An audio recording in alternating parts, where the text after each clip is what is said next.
ఇది ఎలక్షన్ సమయం కాదు, సినిమా సమయం అంతకంటే కాదు. ఇది భగవంతుడి సమయం. ఇది ముస్లిమ్స్ని ఇస్లాం సమాజాన్ని చూసి నేర్చుకోండి, ఇస్లాం సమాజాన్ని చూసి నేర్చుకోండి. మీరంతా వాళ్ళ అల్లా అంటే ఆగిపోతారు, మనం గోవింద అన్నం ఆగం. మన దేశ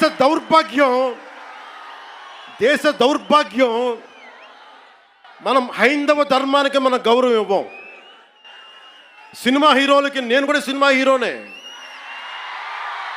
ఎప్పుడు గౌరవం ఇవ్వాలి, ఎప్పుడు చప్పట్లు కొట్టాలి, అది నేర్చుకోవాలి. మీరందరూ యువత, వచ్చే తరానికి మీరు నాయకత్వం వహించేవాళ్ళు.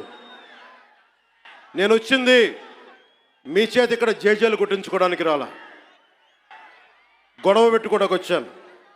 ఎవరైతే సనాతన ధర్మ విరోధులో, ఎవరైతే సనాతన ధర్మాన్ని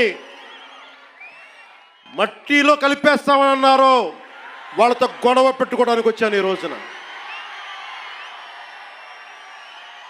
దయచేసి శ్రద్ధగా వినండి.